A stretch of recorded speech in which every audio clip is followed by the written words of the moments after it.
What is up, everybody? Welcome back to another episode of Talking Dogs Podcast. Before we get started, I just want to reach out and say I greatly appreciate each and every one of you guys coming in and checking out the content. First and foremost, if you guys are coming in and you're not subscribed, I'm at about a 60% of non-subscribers that are watching and returning. Please get down there and hit the subscribe button. I would greatly appreciate that. It really keeps things moving on the channel. It really keeps a fire under my butt to keep things moving. So what we're going to do today is we're going to talk about a couple different subjects that I have laid out here. I think that when I get into my other videos, right, so my videos that are directed specifically to one issue, they tend to get cut short, or I tend to kind of riff over things.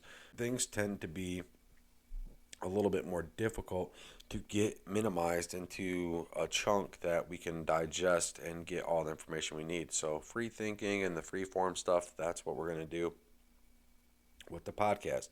I hope you guys like the visualizer I switched. If you guys want me to switch back to me sitting in front of the camera doing the podcast, just let me know, and I'll be more than glad to do that. But without further ado, you guys, let's go ahead and let's get into it. Let's start talking about starting a dog, right? I think it's only right to do that since the last podcast I was talking about, picking pups and things like that.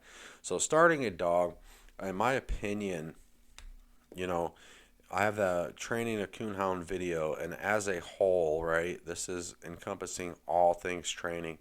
When a dog is started, I think the dog will be started right around the time that it starts having action, right? So when it starts barking, when it starts wanting to actually push off in the woods and do things like that, and maybe tree up, and it has some tree work on it, this is where we're really going to be paying attention to wanting to see the dog actually start and do things. Okay, so starting the dog, first things first when starting a dog, it is almost impossible to have a started dog without having appropriate amounts of wood time on it.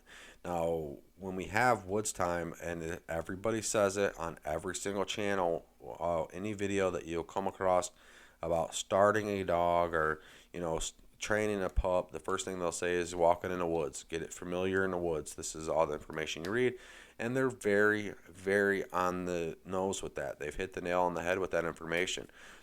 Where it's lacking at, and I think I try to do a good job of this on the channel, is preaching how much woods time, how long are we spending in the woods with that dog, things to look for that we're progressing in woods time. Woods time can look like a lot of different things for a lot of different dogs in the terms of time that it takes to actually get effective woods time. So one thing, I've made a video completely about woods time. If you guys want to check that out, it's over there on the channel. But one thing that I kind of didn't have enough time to talk about in depth enough on that video is the way that I do woods time. Okay, so my woods time woods are going to be different from the woods that I hunt. And why I say that, and I also recommend switching the woods up quite frequently for a young dog. But when we're trying to start a dog, right, so the dog's not going in the woods yet, we want to keep that dog in the same patch of woods. Okay, so why we want to do that is the same reason why we don't want to do that once they start. Okay, so a dog will build habits. It will familiarize itself with different aspects of that woods, where swamps are, where certain trees or logs are, or whatever the case may be. But what happens is they build confidence in this specific chunk. So if we're really looking to get effective woods time on a dog, we need to keep it in the same chunk of woods until it starts venturing off. And what I like to do is I like to keep a dog in a specific chunk of woods until it actually strikes. Once it strikes, we are going to start switching the woods, and we're going to start switching drop points, and we're going to start switching up kind of where we're going. And we can kind of switch it up a little bit before that just to see how the dog is going to act in different things of woods. But starting a dog and keeping it in the same patch of woods for its woods time, let it develop its patterns. Let it develop, its memory of the chunk of woods, because the more that it familiarizes itself with that chunk of woods, the more distance it's going to feel comfortable getting off away from you and coming back and working and navigating its way through the woods. Once they start striking, then we can move them on somewhere else. And another thing here too, that comes down and comes into play in starting a dog is actually seeing a cage coon. That's the way that I like to train. Is it's really hard to get a dog to bridge that gap from a scent straight to a wild coon. Some dogs will do it, but other times you're just not going to have it, or you'll have it happen to where they have made the jump, right? So they've made the jump off the scent drag straight to a live coon, out in a wild coon. What happens is you have a dog that's never encountered a coon before. It's never encountered a dead one. It's never encountered a coon on any level. It's just encountered scent. And then they bump that thing in the woods, and it's a 50-50 chance, right? It's a 50-50 chance that that dog, it just kind of gets, punked by that coon and it runs back to you. Or it lays off for a good long while. And some dogs, this will happen, and I know that, this has happened to some of you guys out there. It's happened to me. I've seen it happen to guys that I've hunted with, is they have a dog that's going really, really strong, right? And it hasn't had a cage yet. It hasn't had coons down to it yet. It kind of hasn't encountered a coon at all. And then they'll be going strong. They'll be running in the woods strong. They might be striking up here or there. And one time the dog will go out there and it'd just come back, and then it's kind of done. And you're like, well, what happened? That dog went out there and got a piece of a coon that it's never got before, and it's kind of reset its thinking, it's reset its process. And some dogs, that's all it takes, and then they just don't want to go. And then you're really playing the game of, this dog's wise to what I've done, which is I've got it trained over on this coontail, and it's followed this coontail scent. It knows what a coontail is. It ain't scared of the coontail. It's treed to coontail.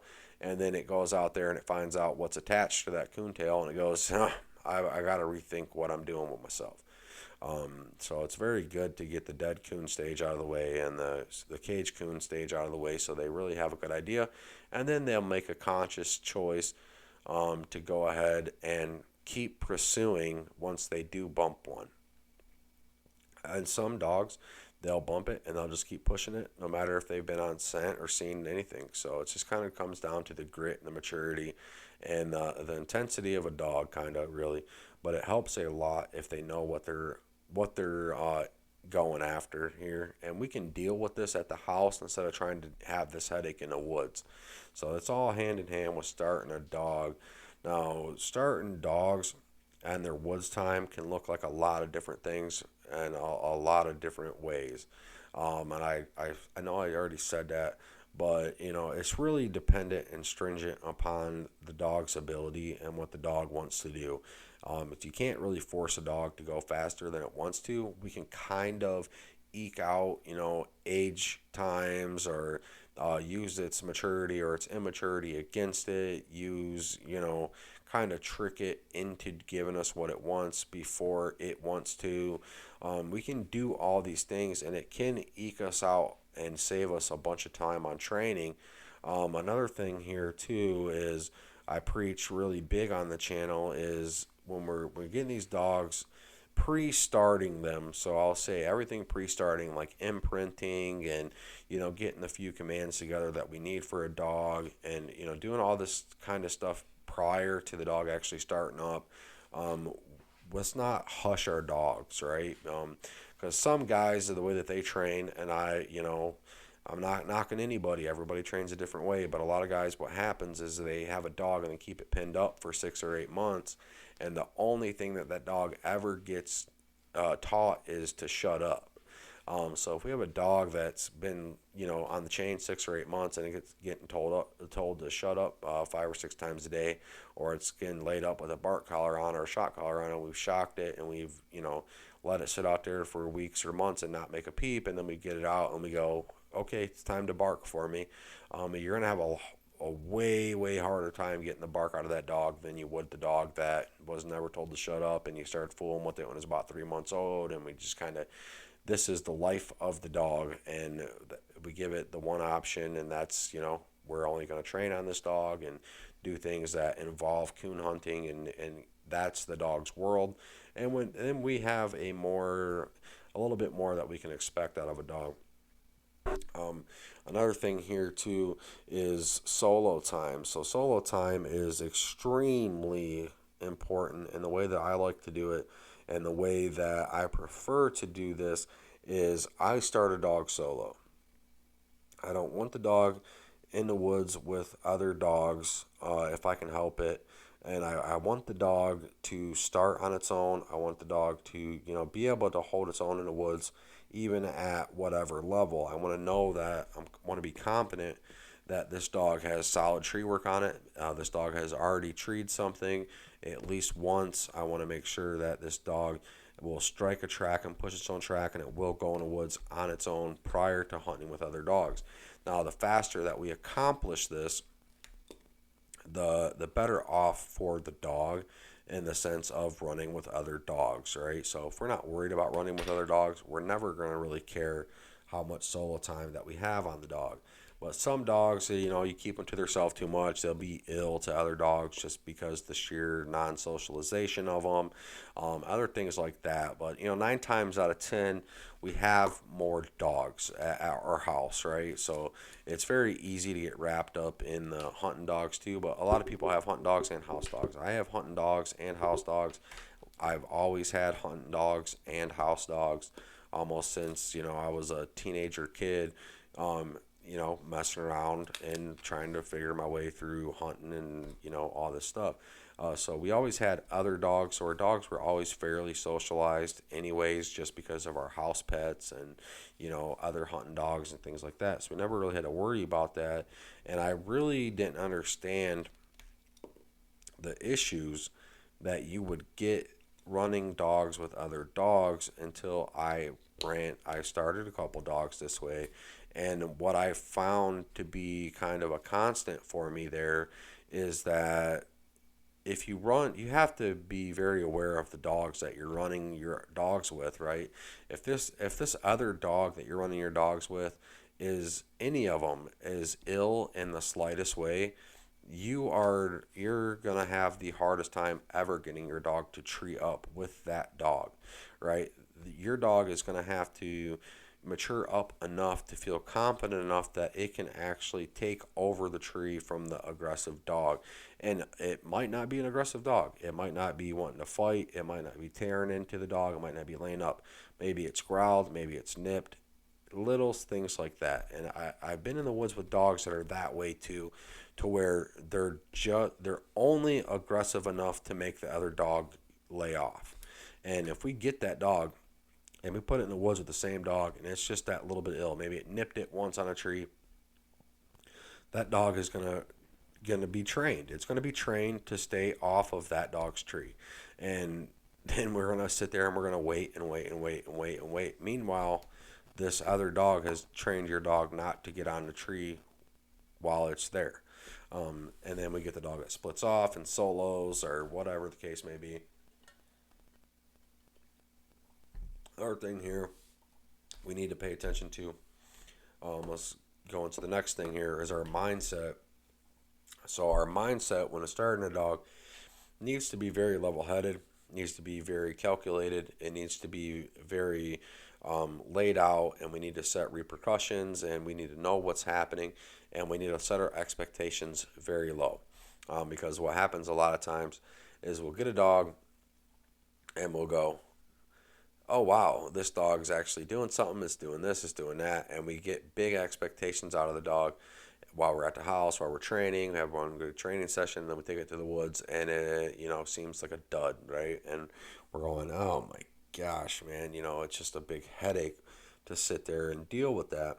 But if we have the right mindset, it's very easy to just go, he'll be doing this next week. He'll wise up, or I'll just do this and he'll be corrected, or I'll get him back to the house, run him through one more set of these, bring him back out, and in a couple weeks he'll shore up and we'll be fine. That's a very hard mindset to get into, but once you're there, you're fine. And it's kind of easy to lose that mindset and not go back to it. So we need to be checking our mindset constantly starting dogs. Okay, so laying dogs up.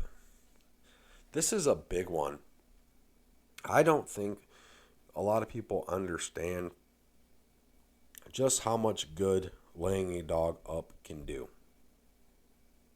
Some dogs, if you hunt them hard for 3 or 4 nights, they ain't worth a nickel.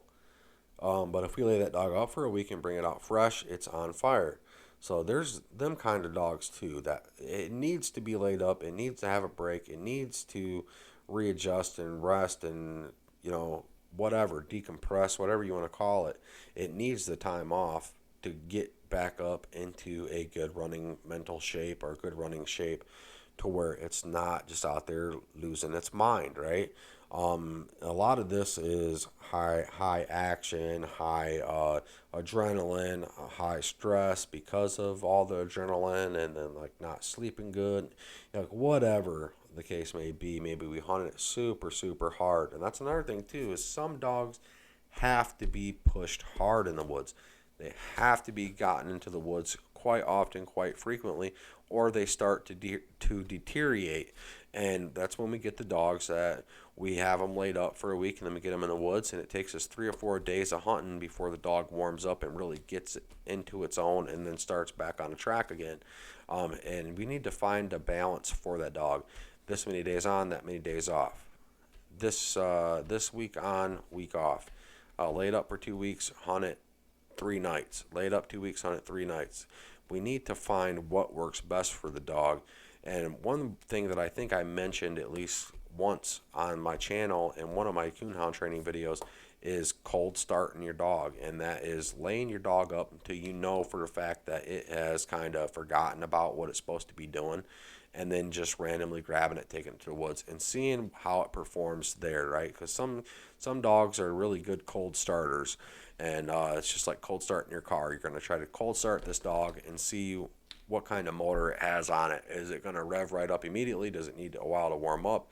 This is a good way to kind of judge that, especially when we're starting. And we need to pay attention to when our dog is actually starting. Okay, because this is a pivotal moment to get them. I'm kind of go back and touch on and finish up a subject that I kind of skirted over.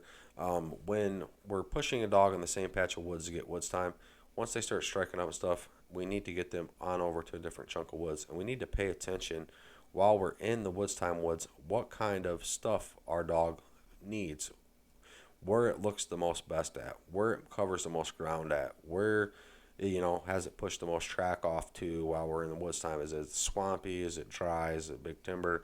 What is it? Is it brushy? We need to kind of pay attention to that.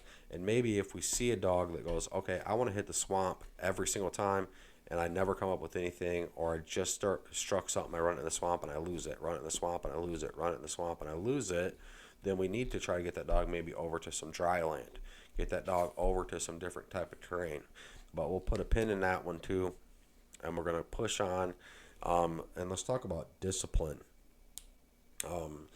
Discipline, I think, is one of those things that can really cause somebody to have a lot of problems. Before we get to talking about discipline, I want to go ahead and tell you guys to go over to Dogtra.com and use promo code Mailbrook5. This will get you 5% off a Dogtra product, $200 or more. This is a nice chunk of change that will get put back into your guys' pocket. Dogtra is a phenomenal product, and it will last you guys a long time. I fully support Dogtra and everything they do over there. I own Dogtra. I've ran Dogtra. I used to run Garmin, but now I run Dogtra. But without further ado, let's go ahead and jump back into the podcast. So discipline. Discipline is one of those things that if we don't do it right, we get nothing but bad. We get nothing but bad back out of it. And this is the worst place to be. Okay, so there's a couple rules that I've kind of lived by my entire time that I've trained dogs, the entire house dogs, it doesn't matter. And I was afforded this information by somebody who had a very, very long time in the dog world, training dogs and different things. And that is, if we're doing a physically disciplined our dog, do not use your hand. Okay, we're going to pick a switch. We're going to use the end of the leash. Don't use your hand to discipline the dog. Okay, and number one reason why that is, this will save you if you so happen to cross the line with the dog. So if we discipline a dog with our hands, or with our feet, or however that we're going to discipline our hand, which I don't necessarily agree with either, but if this is how we're going to discipline dogs, if the dog is going to take action back, what it's going to grab for, it's going to grab for your hand, it's going to grab for your foot, and then we've been people bit, then we've got a people mean dog, and we can avoid that and remedy that by using a switch or using something other than our hand or our body parts to discipline a dog, because the first thing that they're going to lunge for and go after is whatever's getting them. Okay, so a lot of people do this, and I've seen it happen so many times, and it's actually very sad. And it's a very sad fact, is they will actually discipline a dog so severe that the dog turns people mean, and then they either call the dog, or the dog has gotten rid of, or then now the dog is worthless because it wants to bite everybody. And I've said this 100 times. Once a coonhound goes people mean, it's extremely hard to get them to go back, right? It's extremely hard to get them to go back, because there's one of them dogs that just don't forget. And once we got them people mean, we may only have gotten lucky and ruined them off of one person. But if we've gotten to the point to where they're just vicious towards everybody, you've effectively caused a dog to have to be put down, just by, being overly aggressive. Abusing a dog actually is what you would call that. But some dogs have a very small threshold. Some dogs have a very big threshold on if this will happen. But if it does happen, we definitely want to make sure it's not, us that is getting the brunt of the lashback. It would be, the leash or whatever the case may be. Another thing here too, when we're disciplining dogs, I don't recommend, catching your dog up and as soon as you get on the leash, disciplining it. Because this creates a bad relationship with the leash, and we cause the dog not to want to get caught. A lot of this stuff can be, gotten around by using the shock collars, and that's another thing. I have a whole shock collar video talking about that. It's very easy to basically destroy a dog with a shock collar, so we have to be careful what we're doing there and how we're shocking and how we're training there too. We just got to be mindful that we're not souring a dog up real bad on the fact of we're, kind of willy-nilly taking stuff out on a dog being frustrated. And it's super easy. It's super easy with these coon dogs.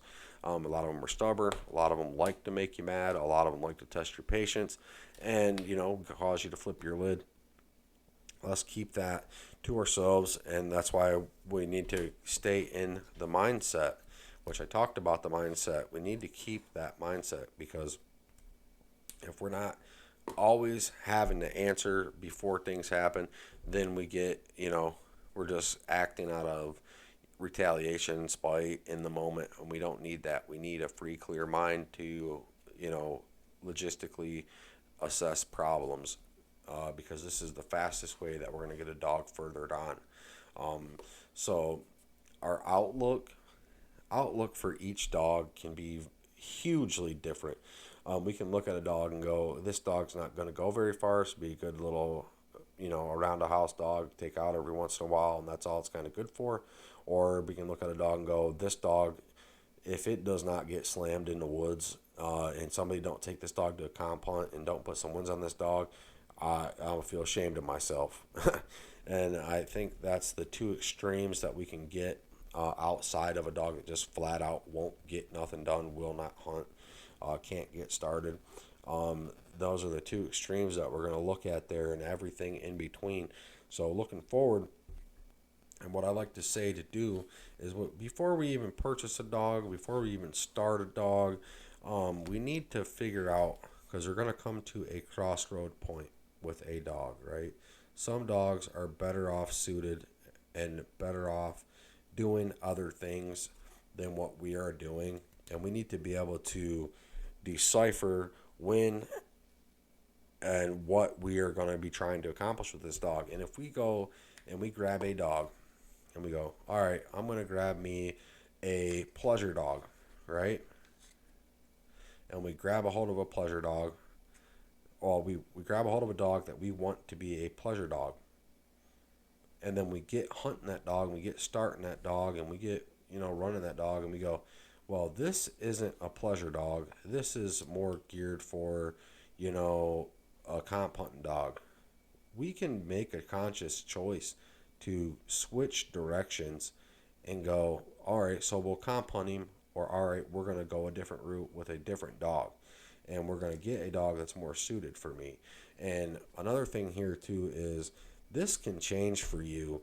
So let's say we grab a hold of a dog and we say, we want to comp hunt it, we want to be next world champ, we want to do this, we want to do that. And we get a hold of a dog and we go, oh man, this dog might be the right caliber for me, but I don't really like the comp hunting stuff. Can't really get out to a lot of hunts and things like that. Then we go, all right, so we can just kind of sit back and relax and not push the dog so hard, and not, expect so much anyways, and just have a good time and go into pleasure hunting with it a little bit more.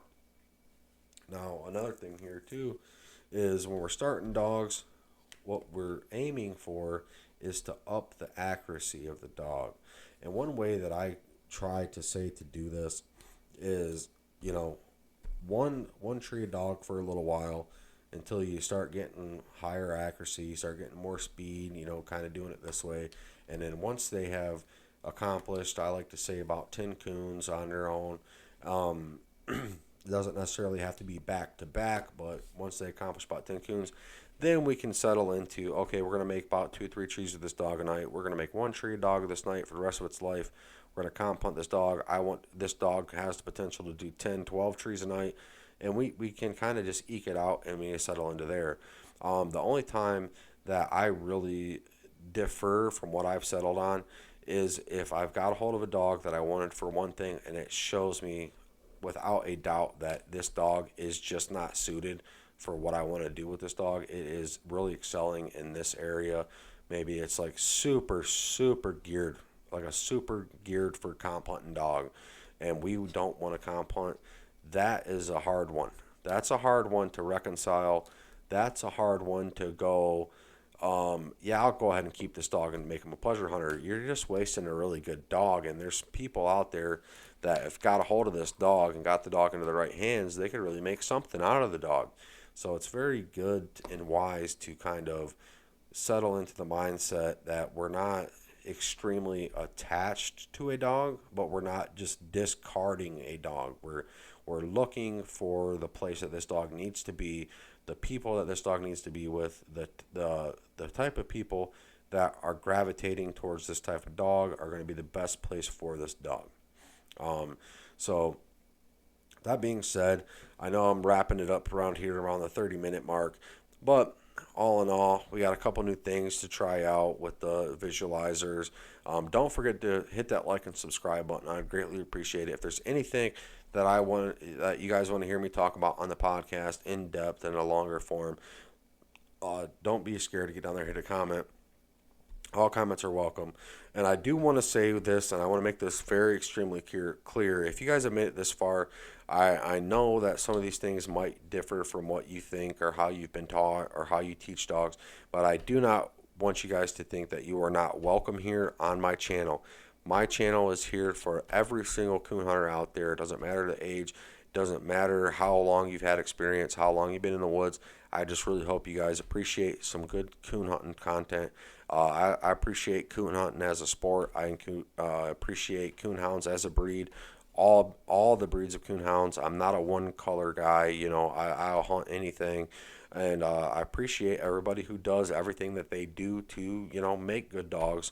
And it's just kind of, we need to get there, and we need to, come together as a community and make sure that we're doing our due diligence and doing our part and keeping everybody together and keeping these dogs in the woods and keeping these dogs hunted. And we need to make sure that, we're doing our fair share.